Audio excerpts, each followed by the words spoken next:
Hello friends, समझते हैं direct selling क्या है। आज हम 21वीं सदी में रह रहे हैं और 21वीं सदी में परिवर्तन का समय है, परिवर्तन का युग है। पहले परिवर्तन सदियों में हुआ करते थे, लेकिन अब परिवर्तन पल में हो जाते हैं। पलक झपकते ही परिवर्तन हो जाता है। ऐसे ही हम समझते हैं कि इससे पहले कम्युनिकेशन के जो तरीके थे उसमें बदलाव हुआ। आज कोई भी व्यक्ति चिट्ठी नहीं लिखता है, हम ईमेल और व्हाट्सएप का यूज़ करते हैं। आज से पहले हमारे एजुकेशन का जो तरीका था और आज जो वर्तमान में हमारा एजुकेशन का तरीका है, उसमें आप काफ़ी बदलाव देख रहे हैं। हमारे ट्रांसपोर्टेशन के सिस्टम में बदलाव हो चुका है, हमारे पहनने ओढ़ने के तरीके में बदलाव हो चुका है। केवल एक तरीका जिसमें अभी तक हम लोगों ने बदलाव नहीं किया है और वो तरीका है मार्केटिंग का। दोस्तों, आज बाजार का जो राजा है वो ग्राहक है, लेकिन सोच के देखिए, राजा को उस बाजार से कोई फ़ायदा नहीं है। चंद लोग उस बाजार से फ़ायदा ले रहे हैं, अमीर बन रहे हैं, अपना व्यापार कर रहे हैं। तो ये एक परिवर्तन है। कई सालों से, सदियों से हम जिस व्यवस्था से जुड़े हुए हैं, मार्केटिंग करते आ रहे हैं, अब समय आ गया है कि उस व्यवस्था में बदलाव होना चाहिए। दोस्तों, बहुत समय पहले जब रुपया और मुद्राएं नहीं होती थी, तब वस्तु विनिमय हुआ करता था। वस्तु विनिमय, यदि आपके घर में चावल है तो आप चावल देकर कपड़ा ले सकते हैं, आपके घर में गेहूं है तो आप गेहूं देकर चावल ले सकते हैं, आपके घर में कोई भी वस्तु है उसके बदले आप दूसरी वस्तु ले सकते हैं। समय बीतता गया, समय बदलता गया और व्यवस्थाएं आ गई मुद्रा की। कहाँ तक अनाज, वस्तुओं को हम एक स्थान से दूसरे स्थान तक लेके जा सकते थे। तो चलन हुआ मुद्रा का। आप वस्तु की जगह बाजार जाइए, मुद्रा लेके जाइए, और यदि कोई लोहार है तो आप उससे औजार खरीद सकते हैं, बर्तन खरीद सकते हैं। यदि कोई सुनार है तो आप मुद्रा देके उनसे सोने का सामान खरीद सकते हैं। आपके पास मुद्रा है तो आप कपड़ा खरीद सकते हैं, अनाज खरीद सकते हैं, खाना खरीद सकते हैं। और आगे चलते हैं तो धीरे धीरे मुद्रा का चलन भी कम हुआ, बंद हुआ, और आज हम मुद्राओं का उपयोग नहीं करते। आज का जो समय है वो हमारी करेंसी है, रुपया है। और जब रुपया का चल हुआ तो बाजार व्यवस्था में एक और परिवर्तन हो गया। इस परिवर्तन को हम समझते हैं कि बाजार व्यवस्था में बनाने वाले जो लोग हैं, मैन्युफैक्चरिंग जो यूनिट है वो अलग और जो उपभोक्ता है वो अलग। और मैन्युफैक्चरिंग यूनिट और उपभोक्ता के बीच में मैन्युफैक्चरिंग और कंज्यूमर के बीच में एक तीसरी कड़ी ने जन्म ले लिया, जिसको कहते हैं हम डिस्ट्रीब्यूशन चैनल। कोई भी कंपनी सामान बनाएगी और वो डिस्ट्रीब्यूशन चैनल को प्रोडक्ट देगा और फिर वो प्रोडक्ट को ग्राहक तक पहुंचाएंगे। जिसमें आपको पता है कि हमारी जो डिस्ट्रीब्यूशन चैनल आज जो काम कर रहा है, उसमें retailer, dealer, wholesaler, C&F agent, इनका काम है कंपनी से ग्राहक तक माल को पहुंचाना। और इस डिस्ट्रीब्यूशन चैनल में जो कंपनी से ग्राहक तक माल को पहुंचाया जाता है, तो इसके बीच आपको पता है कि प्रोडक्ट के रेट को बढ़ा दिया जाता है, क्योंकि इनको मार्जिन चाहिए, कमीशन चाहिए होता है। और इसमें एक और कड़ी जुड़ी, जिसको हम कहते हैं विज्ञापन। कंपनी का काम है प्रोडक्ट बनाना, कंपनी ने प्रोडक्ट बना दी, डिस्ट्रीब्यूशन चैनल का काम है उस प्रोडक्ट को आप तक, हमारे तक पहुंचाना। और विज्ञापन वालों का काम है कि उस प्रोडक्ट के बारे में वो ग्राहक को जानकारी दें, टीवी में, पेपर में, और तरह तरह के तरीके के विज्ञापन। और इस व्यवस्था को हम कहते हैं ट्रेडिशनल मार्केटिंग, जिससे हम लगातार जुड़े हुए हैं, सामान खरीद रहे हैं। आप देखिए, 50 रुपये का सामान बनता है, ग्राहक के जेब से 100 रुपये उससे ज़्यादा निकलता है। 50% पैसा कहाँ चला जाता है? बीच के लोगों के पास चला जाता है।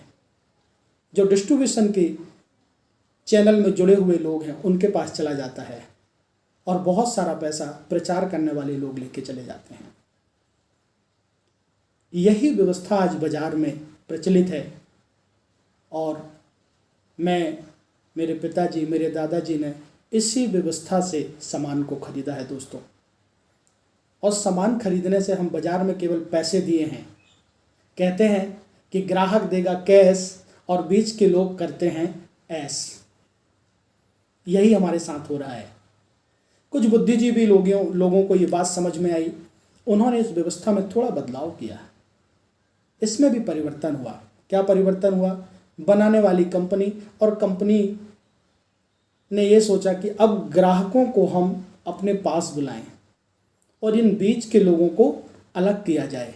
तो उन्होंने एक दूसरी व्यवस्था का जन्म दिया जिसको कहते हैं मॉल।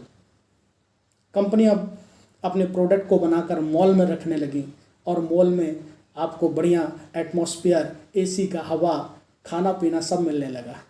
ग्राहक मॉल जाता है, मॉल से सामान खरीद के लेके आता है और मॉल का टैक्स भी उस सामान में दे के आता है।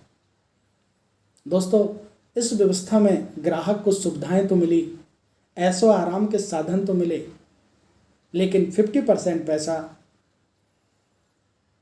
जो ग्राहक का है वो मॉल वालों के पास में चला गया। फिर कुछ और बुद्धिजीवी लोगों ने इसमें परिवर्तन किया, सोचा, विचार किया, तो आज जो मार्केटिंग की व्यवस्था बदल चुकी है वो है ऑनलाइन की।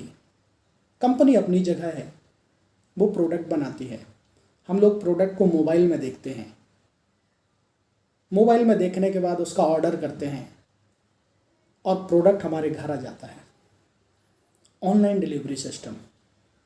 इस व्यवस्था में ना तो मॉल है ना बीच के लोग हैं। जो 50% पैसा बच रहा है जो ग्राहक का है, वो 50% पैसा आज ऑनलाइन कंपनियों के पास में जा रहा है। आज देखिए अमेजोन, मीशो, फ्लिपकार्ट, न जाने कितनी ऑनलाइन कंपनियां हैं जो देखते ही देखते कितनी बड़ी हो चुकी हैं। लेकिन दोस्तों, इन व्यवस्थाओं में ग्राहक का कोई फायदा नहीं हुआ। सुविधा तो मिला कि आपको घर से बाहर नहीं जाना पड़ेगा, लेकिन ग्राहक का कोई फायदा नहीं हुआ। तो दोस्तों, एक चौथी व्यवस्था ने जन्म लिया जहां पर कंपनी सामान बनाती है और कंपनी के ही आउटलेट से सामान ग्राहक को खरीदना होता है। ना तो इसमें कोई मॉल वाले होते हैं, ना ही इसमें कोई बीच का डिस्ट्रीब्यूशन चैनल होता है। तो 50% पैसा यहां पर बचता है। इस चौथी व्यवस्था में जो अभी तक नहीं हुआ वो परिवर्तन किया गया कि ये 50% पैसा ग्राहक का है और इसको ग्राहक को वापस किया जाएगा। मतलब कि ग्राहक को टर्नओवर में हिस्सेदारी मिलेगी। कंपनी सामान बनाएगी, ग्राहक सामान खरीदेगा। और प्रचार करने के लिए हम स्टार, सुपरस्टार को नहीं बुलाएंगे। सबसे अच्छा प्रचार, सबसे अच्छा विज्ञापन एक संतुष्ट ग्राहक कर सकता है। तो यहां पर इस चौथी व्यवस्था में कंपनी ग्राहक को अधिकार देती है प्रचार करने का, कि आप प्रोडक्ट को यूज करें, अपने स्तर पर इसका प्रचार करें। और दूसरा, ग्राहक को अधिकार मिलता है डिस्ट्रीब्यूशन का, कि आप चाहें तो इन प्रोडक्टों को डिस्ट्रीब्यूट कर सकते हैं, अपने अड़ोस में, पड़ोस में, रिश्तेदार में डिस्ट्रीब्यूट कर सकते हैं। आप चाहें तो अपना बड़ा नेटवर्क बना के एक डिस्ट्रीब्यूशन चैनल तैयार कर सकते हैं और बड़े रूप में प्रोडक्ट को डिस्ट्रीब्यूट कर सकते हैं।